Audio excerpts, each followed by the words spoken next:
திருச்செந்தூரில் கடல் காட்டிய அறிகுறி, பரிகாரத்தில் முக்கிய குடும்பம். செந்தூரன் காட்டிய மர்மம் என்ன? இந்து மதத்தில் வழிபடுகின்ற கடவுள்களுள் தமிழ் கடவுளாக போற்றப்படுகின்ற முருகனுக்கு 6 படை வீடுகள் இருப்பது அனைவருக்கும் தெரிந்த ஒன்று. அந்த 6 படை வீடுகளில் ஒரே ஒரு படை வீடு மட்டும் கடற்கரைக்கு அருகில் அமைந்துள்ளது என்றால் அது திருச்செந்தூர் தான். இந்த திருச்செந்தூரில் கடற்குளியல், நாழி கிணறு மற்றும் கந்த சஷ்டி விரதம் என அனைத்து சிறப்பான விஷயங்களும் உள்ளன. ஆனால் இன்னும் அதிகமான பல ஆச்சரியப்படுத்தும் சிறப்புகள் திருச்செந்தூர் கோவிலுக்கு உள்ளது என்று கூறப்படுகிறது. அதாவது திருச்செந்தூர் கோவிலானது ஓம் என்ற பிரணவத்தை அடிப்படையாக கொண்டும் வாஸ்து லட்சணங்களோடு கட்டமைக்கப்பட்டுள்ளதாகவும், கோவிலின் 9வது மாடத்தில் கடிகார மாளிகை இருக்கிறதாகவும் கூறப்படுகிறது. அது மட்டும் இன்றி இந்த கோவிலில்தான் முருகப்பெருமான் தவநிலையில் வீற்றிருப்பதால் அதனால் அருகில் தேவியும் இருப்பதில்லை. மேலும் ஒரு முகம் 4 கரங்களோடு காட்சியளிக்கிறார். அது மட்டும் இன்றி திருச்செந்தூரை வீரபாகு சேஷ்திரம் என்றும் அழைப்பார்களாம். அர்த்த மண்டபத்தில் வீரபாகு, வீர மகேந்திரர் காவல் தெய்வங்களாக விளங்குகின்றனர்.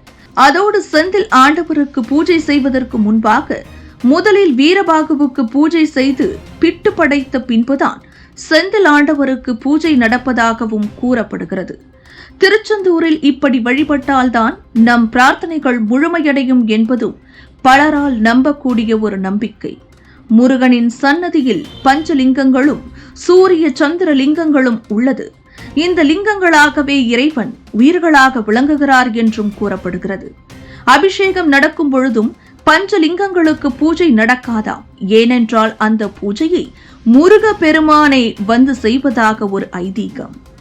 அது மட்டும் இன்றி ஆங்கிலத்தின் ஆட்சி காலத்தில் டச்சுக்காரர்கள் முருகப்பெருமானின் சிலையை கடத்தி சென்ற பொழுது கூட அவர்களால் நிம்மதியான பயணத்தை அடைய முடியாமல் முருகனின் சக்தியை உணர்ந்து கடலிலேயே தூக்கி எறிந்த கதையையும் நாம் அறிந்திருப்போம். சமீபத்தில் கூட தூத்துக்குடி மற்றும் அதன் சுற்றுவட்டார பகுதிகள் முழுவதுமே வெள்ளத்தில் மூழ்கி பல உயிர்கள் பறிபோனது. ஏன் திருச்செந்தூர் கூட கடலுக்கு அருகில் இருந்த ஒரு கோவில்தான்.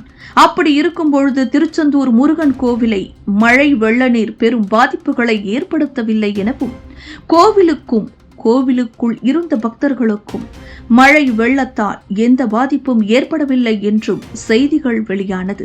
இப்படி என்றும் அழியாத பல சிறப்புகளை மிக்க ஒரு கோவிலாக விளங்கி வரும் திருச்செந்தூர் கோவிலின் சமீபத்திய செய்திகளை பார்க்கும் பொழுது பெரும் அதிர்ச்சி அளிக்கக்கூடிய செய்திகளாக உள்ளது. நாள்தோறும் ஆயிரக்கணக்கான பக்தர்கள் வந்து செல்லக்கூடிய திருச்செந்தூர் கோவிலில் முதலில் கடலில் நீராடிய பிறகு முருகனை தரிசிப்பார்கள். குறிப்பாக அமாவாசை மற்றும் பௌர்ணமி தினங்களில் பக்தர்களின் வருகையானது அதிகமாக காணப்படும். ஆனால் கடந்த அமாவாசை தினங்களில் திருச்செந்தூர் கடலானது சுமார் 50 அடி தூரத்திற்கு உள்வாங்கியுள்ளது. அமாவாசையின் முதல் நாள் அன்று நாழி கிணற்றிலிருந்து ஐயா கோவில் வரை 60 அடி தூரத்திற்கு கடலானது உள்வாங்கியுள்ளதாகவும் கூறப்படுகிறது.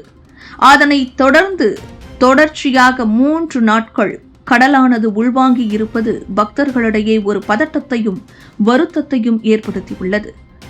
கடல் உள்வாங்கி இருப்பதால் பாசிகள் அடைந்த பாறைகள் வெளியே தெரிய அதில் அமர்ந்து பக்தர்கள் புகைப்படம் எடுத்து மகிழ்கின்றனர்.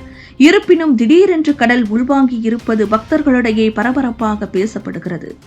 அது மட்டும் இன்றி இந்த திடீர் கடல் உள்வாங்கிய செய்தி ஆட்சியில் இருப்பவர்களையும் பதட்டத்தில் ஆழ்த்தியுள்ளது. இதுபோன்ற முக்கிய நிகழ்வுகள், அரசியல் தகவல்களை ஆழமாக மாறுபட்ட கோணத்திலும் அறிந்து கொள்ள மறக்காமல் பாரத் மெயில் 24 பக்கத்தை பின்பற்றிக் கொள்ளுங்கள்.